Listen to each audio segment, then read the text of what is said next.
साहित्य निधि में आज सुनिए सुप्रसिद्ध कथाकार मोहन राकेश जी की लिखी हुई कहानी अपरिचित। तो शुरू करते हैं कहानी। कोहरे की वजह से खिड़कियों के शीशे धुंधले पड़ गए थे। गाड़ी 40 की रफ्तार से सुनसान अंधेरे को चीरती चली जा रही थी। खिड़की से सिर सटाकर भी बाहर कुछ दिखाई नहीं देता था। फिर भी मैं देखने की कोशिश कर रहा था। कभी किसी पेड़ की हल्की गहरी रेखा ही गुजरती नजर आ जाती तो कुछ देख लेने का संतोष होता। मन को उलझाए रखने के लिए इतना ही काफ़ी था। आंखों में जरा नींद नहीं थी। गाड़ी को जाने कितनी देर बाद कहीं जाकर रुकना था। जब और कुछ दिखाई न देता तो अपना प्रतिबिंब तो कम से कम देखा ही जा सकता था। अपने प्रतिबिंब के अलावा और भी कई प्रतिबिंब थे। ऊपर की बर्थ पर सोए व्यक्ति का प्रतिबिंब अजब बेबसी के साथ हिल रहा था। सामने की बर्थ पर बैठी स्त्री का प्रतिबिंब बहुत उदास था। उसकी भारी पलकें पल भर के लिए ऊपर उठती फिर झुक जाती। आकृतियों के अलावा कई बार नई नई आवाज़ें ध्यान बटा देती, जिनसे पता चलता कि गाड़ी पुल पर से जा रही है या मकानों की कतार के पास से गुजर रही है। बीच में सहसा इंजन की चीख सुनाई दे जाती, जिससे अंधेरा और एकांत और गहरे महसूस होने लगते। मैंने घड़ी में वक्त देखा। 11:15 बजे थे। सामने बैठी स्त्री की आंखें बहुत सुनसान थीं। बीच बीच में उनमें एक लहर सी उठती और विलीन हो जाती। वो जैसे आंखों से नहीं देख रही थी, सोच रही थी। उसकी बच्ची, जिसे फर के कंबलों में लपेट कर सुलाया गया था, जरा जरा कुनमुनाने लगी। उसकी गुलाबी टोपी सिर से उतर गई थी। उसने 2-1 बार पैर पटके अपनी बंधी हुई मुट्ठियां ऊपर उठाईं और रोने लगी। स्त्री की सुनसान आंखें सहसा उमड़ आईं। उसने बच्ची के सिर पर टोपी ठीक कर दी और उसे कंबलों समेत उठाकर छाती से लगा लिया। मगर इससे बच्ची का रोना बंद नहीं हुआ। उसने उसे हिलाकर और दुलार कर चुप कराना चाहा, मगर वो फिर भी रोती रही। इस पर उसने कंबल थोड़ा हटाकर बच्ची के मुंह में दूध दे दिया और उसे अच्छी तरह अपने साथ सटा लिया। मैं फिर खिड़की से सिर सटाकर बाहर देखने लगा। दूर बत्तियों की एक कतार नजर आ रही थी। शायद कोई आबादी थी या सिर्फ सड़क ही थी। गाड़ी तेज रफ्तार से चल रही थी और इंजन बहुत पास होने से कोहरे के साथ धुआं भी खिड़की के शीशों पर जमता जा रहा था। आबादी या सड़क जो भी थी, वो अब धीरे धीरे पीछे जा रही थी। शीशे में दिखाई देते प्रतिबिंब पहले से गहरे हो गए थे। स्त्री की आंखें मुंद गई थीं और ऊपर लेटे व्यक्ति की बांह जोर जोर से हिल रही थी। शीशे पर मेरी सांस के फैलने से प्रतिबिंब और धुंधले हो गए थे, यहाँ तक कि धीरे धीरे सब प्रतिबिंब अदृश्य हो गए। मैंने तब जेब से रुमाल निकालकर शीशे को अच्छी तरह पोंछ दिया। स्त्री ने आंखें खोल ली थीं और एकटक सामने देख रही थी। उसके होठों पर हल्की सी रेखा फैली थी, जो ठीक मुस्कुराहट नहीं थी। मुस्कुराहट ने बहुत कम व्यक्त। उस रेखा में कहीं गंभीरता भी थी और अवसाद भी, जैसे वो अनायास उभर आई किसी स्मृति की रेखा थी। उसके माथे पर हल्की सी सिकुड़न भी पड़ गई थी। बच्ची जल्दी ही दूध से हट गई। उसने सिर उठाकर अपना बिना दांत का मुंह खोल दिया और किलकारी भरती हुई माँ की छाती पर मुट्ठियों से चोट करने लगी। दूसरी तरफ से आती एक गाड़ी तेज रफ्तार में पास से गुजरी तो वो जरा सहम गई, मगर गाड़ी के निकलते ही और भी मुंह खोलकर किलकारी भरने लगी। बच्ची का चेहरा गदराया हुआ था और उसकी टोपी के नीचे से भूरे रंग के हल्के हल्के बाल नजर आ रहे थे। उसकी नाक जरा छोटी थी, पर आंखें माँ की ही तरह गहरी और फैली हुई थीं। माँ के गाल और कपड़े नोचकर उसकी आंखें मेरी तरफ घूम गईं और वो बाहें हवा में पटकती हुई मुझे अपनी किलकारियों का निशाना बनाने लगी। स्त्री की पलकें उठीं और उसकी उदास आंखें क्षण भर मेरी आंखों से मिली रहीं। मुझे उस क्षण भर के लिए लगा कि मैं एक ऐसे क्षितिज को देख रहा हूँ जिसमें गहरी सांझ के सभी हल्के गहरे रंग झिलमिला रहे हैं और जिसका दृश्यपट क्षण के हर 100वें हिस्से में बदलता जा रहा है।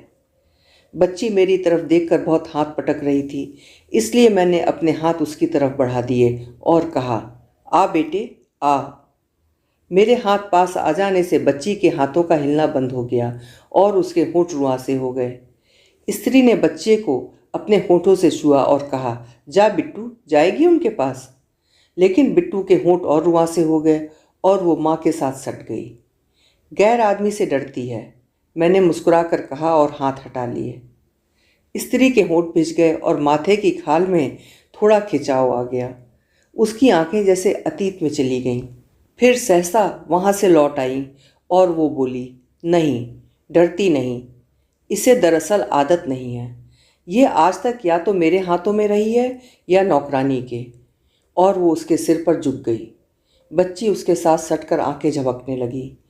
महिला उसे हिलाती हुई थपकियां देने लगी। बच्ची ने आंखें मूंद ली। महिला उसकी तरफ देखती हुई जैसे चूमने के लिए होंठ बढ़ाए उसे थपकियां देती रही। फिर एकाएक उसने झुककर उसे चूम लिया। बहुत अच्छी है हमारी बिट्टू, झट से सो जाती है, ये उसने जैसे अपने से कहा और मेरी तरफ देखा। उसकी आंखों में एक उदास सा उत्साह भर रहा था। कितनी बड़ी है ये बच्ची? मैंने पूछा। 10 दिन बाद पूरे 4 महीने की हो जाएगी, वो बोली, पर देखने में अब इससे छोटी लगती है, नहीं? मैंने आंखों में उसकी बात का समर्थन किया। उसके चेहरे में एक अपनी ही सहजता थी, विश्वास और सादगी की। मैंने सोई हुई बच्ची के गाल को जरा सा सहला दिया। स्त्री का चेहरा और भावपूर्ण हो गया। लगता है आपको बच्चों से बहुत प्यार है, वो बोली। आपके कितने बच्चे हैं? मेरी आंखें उसके चेहरे से हट गईं। बिजली की बत्ती के पास एक कीड़ा उड़ रहा था। मेरे? मैंने मुस्कुराने की कोशिश करते हुए कहा। अभी तो कोई नहीं है, मगर मतलब ब्याह हुआ है, अभी बच्चे अच्छे नहीं हुए। वो मुस्कुराई। आप मर्द लोग तो बच्चों से बचे ही रहना चाहते हैं ना? मैंने होंठ सिकोड़ लिए और कहा, नहीं, ये बात नहीं, हमारे ये तो बच्ची को छूते भी नहीं। वो बोली। कभी 2 मिनट के लिए उठाना भी पड़ जाए तो झल्लाने लगते हैं। अब तो खैर वो इस मुसीबत से छूटकर बाहर ही चले गए हैं। और सहसा उसकी आंखें छलछला आईं। रुलाई की वजह से उसके होंठ बिल्कुल उस बच्ची जैसे हो गए थे। फिर सहसा उसके होंठों पर मुस्कुराहट लौट आई, जैसा अक्सर सोए हुए बच्चों के साथ होता है। उसने आंखें झपक कर अपने को सहेज लिया और बोली, वे डॉक्टरेट के लिए इंग्लैंड गए हैं, मैं उन्हें बम्बई में जहाज़ पर चढ़ा कर आ रही हूँ। वैसे 6-8 महीने की बात है, फिर मैं भी उनके पास चली जाऊँगी। फिर उसने ऐसी नज़र से मुझे देखा जैसे उसे शिकायत हो कि मैंने उससे उसकी इतनी व्यक्तिगत बात क्यों जान ली। आप बाद में अकेली जाएंगी? मैंने पूछा। इससे तो आप अभी साथ चली जाती।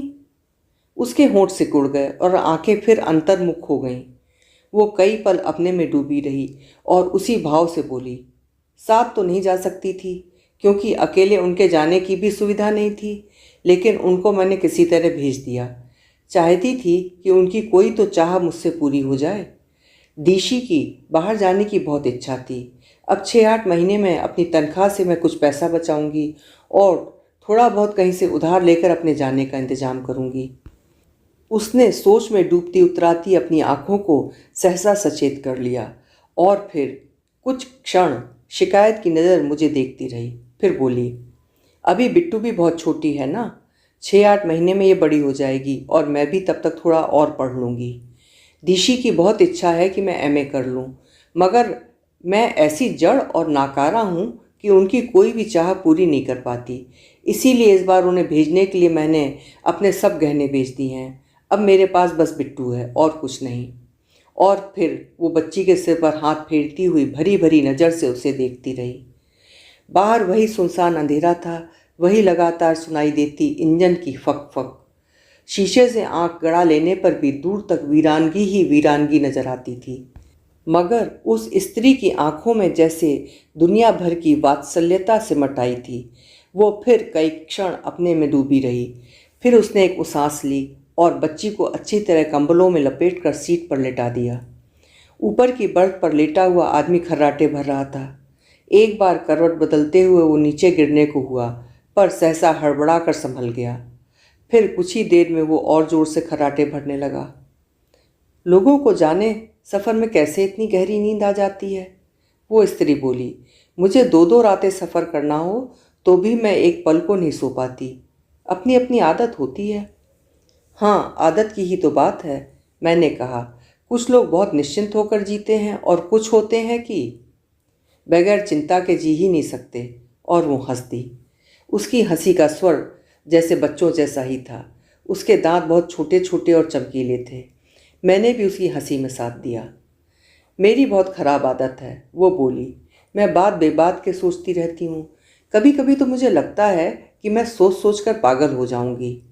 ये मुझसे कहते हैं कि मुझे लोगों से मिलना जुलना चाहिए, खुलकर हंसना, बातें करनी चाहिए, मगर इनके सामने मैं ऐसे गुमसुम हो जाती हूँ कि क्या कहूँ। वैसे और लोगों से भी मैं ज़्यादा बात नहीं करती, लेकिन इनके सामने तो चुप्पी ऐसी छा जाती है जैसे मुंह में जबान हो ही नहीं। अब देखिए ना, इस वक्त कैसे लतर लतर बात कर रही हूँ। और वो मुस्कुराई। उसके चेहरे पर हल्की सी संकोच की रेखा आ गई।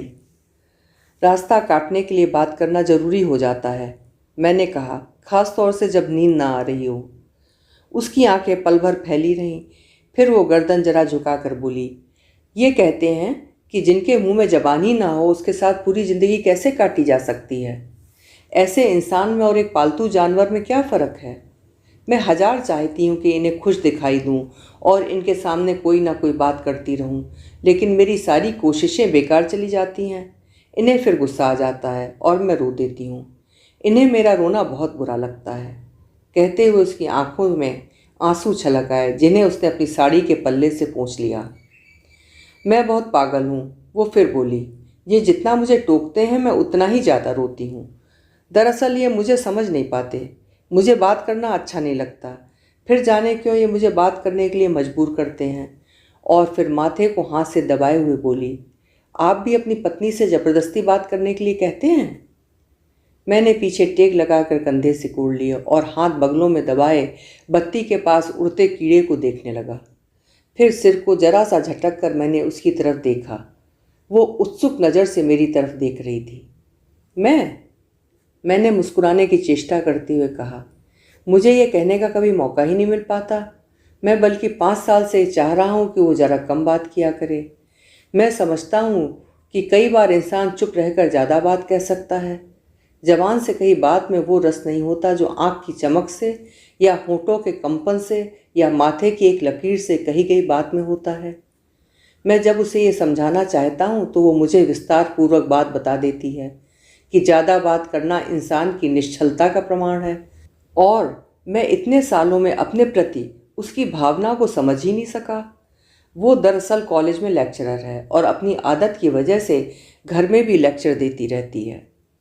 ओह, वो थोड़ी देर दोनों हाथों में मुंह छिपाए रही, फिर बोली, ऐसा क्यों होता है, ये मेरी समझ में नहीं आता। मुझे दिशी से यही शिकायत है कि वह मेरी बात नहीं समझ पाते। मैं कई बार उनके बालों में अपनी उंगलियां उलझाकर उनसे बात करना चाहती हूँ। कई बार उनके घुटनों पर सिर रखकर मुदी आंखों से उनसे कितना कुछ कहना चाहती हूँ, लेकिन उन्हें ये सब अच्छा नहीं लगता। वे कहते हैं कि ये सब गुड़ियों का खेल है। उनकी पत्नी को जीता जागता इंसान होना चाहिए। और मैं इंसान बनने की बहुत कोशिश करती हूँ, लेकिन बन नहीं पाती, कभी नहीं बन पाती। इन्हें मेरी कोई आदत नहीं अच्छी लगती है। मेरा मन होता है कि चांदनी रात में खेतों में घूमूं या नदी में पैर डालकर घंटों बैठी रहूं, मगर ये कहते हैं कि ये सब आइडल मन की वृत्तियां हैं। इन्हें क्लब, संगीत सभाएं और डिनर पार्टियां अच्छी लगती हैं। मैं इनके साथ वहाँ जाती हूँ तो मेरा दम घुटने लगता है। मुझे वहाँ ज़रा अपनापन महसूस नहीं होता। ये कहते हैं कि तू पिछले जन्म में मेढकी थी, जो तुझे क्लब में बैठने के बजाय खेतों में मेढकों की आवाज़ सुनना ज़्यादा अच्छा लगता है। मैं कहती हूँ कि मैं इस जन्म में भी मेढकी हूँ। मुझे बरसात में भीगना बहुत अच्छा लगता है और भीग कर मेरा मन कुछ कुछ गुनगुनाने को कहने लगता है। हालांकि मुझे गाना नहीं आता। मुझे क्लब में सिगरेट के धुएं में घुटकर बैठे रहना अच्छा नहीं लगता। वहाँ मेरे प्राण गले को आने लगते हैं। उस थोड़े से समय में ही मुझे इसके चेहरे का उतार चढ़ाव काफ़ी परिचित लगने लगा था। उसकी बातें सुनते हुए मेरे मन पर हल्की उदासी छाने लगी थी। हालांकि मैं जानता था कि वो कोई भी मुझसे बात नहीं कह रही है, वो अपने आप से बात करना चाहती है और मेरी मौजूदगी उसके लिए सिर्फ एक बहाना है। मेरी उदासी भी उसके लिए ना होकर अपने लिए थी, क्योंकि बात उससे करते हुए भी मुख्य रूप से मैं सोच अपने विषय में रहा था। मैं 5 साल से मंजिल दर मंजिल विवाहित जीवन से गुजरता आ रहा था, रोज यही सोचते हुए कि शायद आने वाला कल जिंदगी के इस ढांचे को बदल देगा।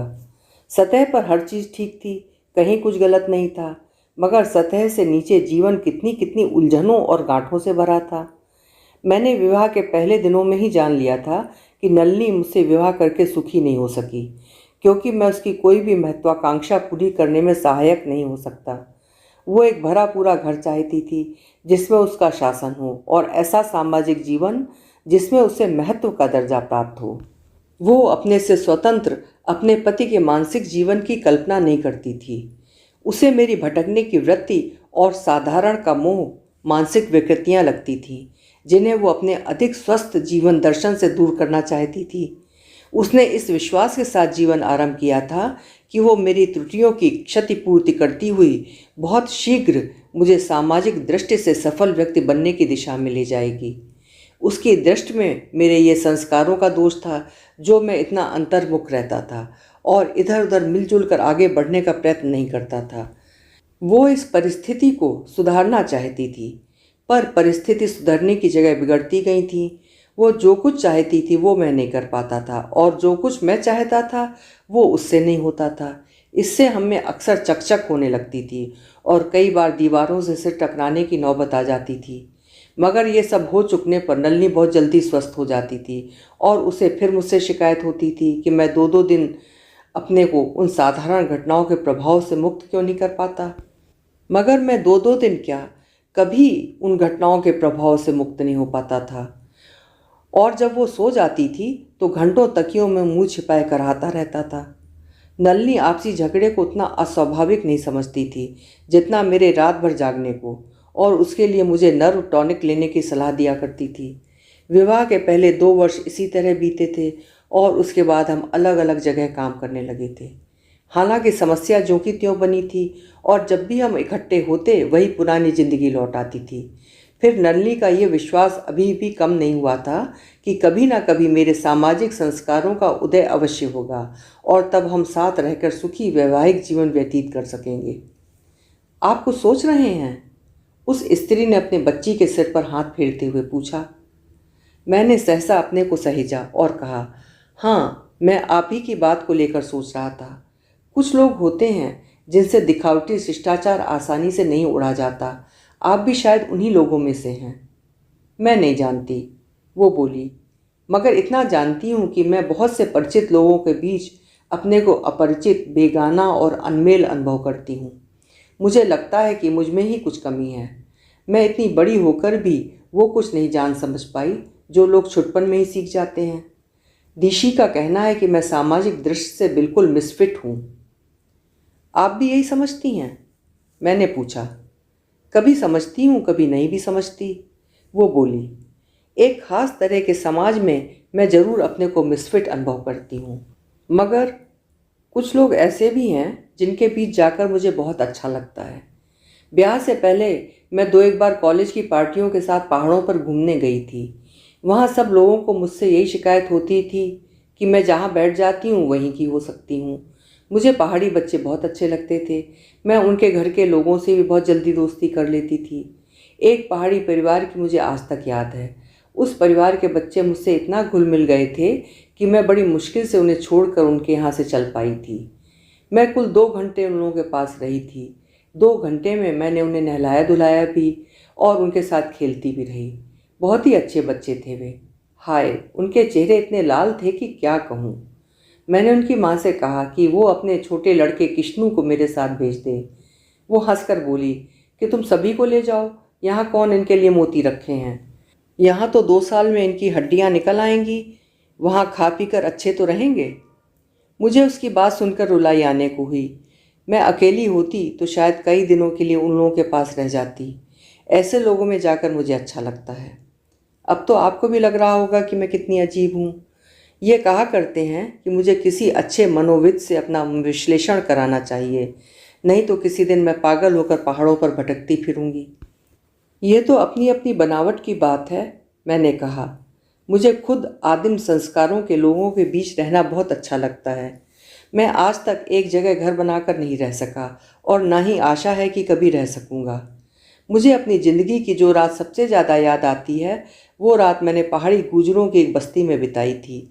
उस रात उस बस्ती में एक ब्याह था, इसलिए सारी रात वे लोग शराब पीते और नाचते गाते रहे। मुझे बहुत हैरानी हुई जब मुझे बताया गया कि वही गुजर 10-10 रुपए के लिए आदमी का खून भी कर देते हैं। आपको सचमुच इस तरह की जिंदगी अच्छी लगती है? उसने कुछ आश्चर्य और अविश्वास के साथ पूछा। आपको शायद खुशी हो रही है कि पागल होने की उम्मीदवार आप अकेली ही नहीं हैं, मैंने मुस्कुरा कर कहा। वो भी मुस्कुराई। उसकी आंखें सहसा भावनापूर्ण हो उठी। उस एक क्षण में मुझे उन आंखों में न जाने कितना कुछ दिखाई दिया। करुणा, क्षोभ, ममता, आर्द्रता, ग्लानि, भय, असमंजस और स्नेह। उसके होंठ कुछ कहने के लिए कांपे, लेकिन कांप कर ही रह गए। मैं भी चुपचाप उसे देखता रहा। कुछ क्षणों के लिए मुझे महसूस हुआ कि मेरा दिमाग बिल्कुल खाली है और मुझे पता नहीं कि मैं क्या कर रहा था और आगे क्या कहना चाहता था। सहसा उसकी आंखों में फिर वही सूनापन भरने लगा और क्षण भर में ही वो इतना बढ़ गया कि मैंने उसकी तरफ से आंखें हटा लीं। बत्ती के पास उड़ता कीड़ा उसके पास सटकर झुलस गया था। बच्ची नींद में मुस्कुरा रही थी। खिड़की के शीशे पर इतनी धुंध जम गई थी कि उसमें अपना चेहरा भी दिखाई नहीं देता था। गाड़ी की रफ्तार धीमी हो रही थी। कोई स्टेशन आ रहा था। 2-1 बत्तियां तेजी से निकल गईं। मैंने खिड़की का शीशा उठा दिया। बाहर से आती बर्फानी हवा के स्पर्श ने स्नायुओं को थोड़ा सचेत कर दिया। गाड़ी एक बहुत नीचे प्लेटफॉर्म के पास आकर खड़ी हो रही थी। यहाँ कहीं थोड़ा पानी मिल जाएगा? मैंने चौंक कर देखा कि वो अपनी टोकरी में से कांच का गिलास निकालकर अनिश्चित भाव से हाथ में लिए है। उसके चेहरे की रेखाएं पहले से गहरी हो गई थीं। पानी आपको पीने के लिए चाहिए? मैंने पूछा। हाँ, कुल्ला करूंगी और पीऊंगी भी। न जाने क्यों होंठ कुछ चिपक से रहे हैं। बाहर इतनी ठंड है, फिर भी। देखता हूँ अगर यहाँ कोई नल वल हो तो। मैंने गिलास उसके हाथ से ले लिया और जल्दी से प्लेटफॉर्म पर उतर गया। न जाने कैसा मनहूस स्टेशन था कि कहीं पर भी कोई इंसान नहीं नजर आ रहा था। प्लेटफॉर्म पर पहुंचते ही हवा के झोंकों से हाथ पैर सुन्न होने लगे। मैंने कोट के कॉलर ऊंचे कर लिए। प्लेटफॉर्म के जंगले के बाहर से फैलकर ऊपर आए 2-1 पेड़ हवा में सरसरा रहे थे। इंजन के भाप छोड़ने से लंबी शू शू की आवाज़ सुनाई दे रही थी। शायद वहाँ गाड़ी सिग्नल न मिलने की वजह से रुक गई थी। दूर कई डिब्बे पीछे एक नल दिखाई दिया तो मैं तेजी से उस तरफ चल दिया। ईंटों के प्लेटफॉर्म पर अपने जूते का शब्द मुझे बहुत अजीब सा लगा। मैंने चलते चलते गाड़ी की तरफ देखा। किसी खिड़की से कोई चेहरा बाहर नहीं झांक रहा था। मैं नल के पास जाकर ग्लास में पानी भरने लगा। तभी हल्की सी सीटी देकर गाड़ी एक झटके के साथ चल पड़ी।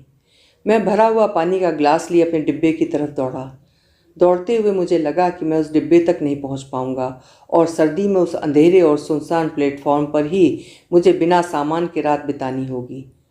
ये सोचकर मैं और तेज दौड़ने लगा। किसी तरह अपने डिब्बे के बराबर पहुंच गया। दरवाज़ा खुला था और वो दरवाजे के पास खड़ी थी। उसने हाथ बढ़ाकर गिलास मुझसे ले लिया। फुटबोर्ड पर चढ़ते हुए एक बार मेरा पैर जरा सा फिसला, मगर अगले ही क्षण में स्थिर होकर खड़ा हो गया।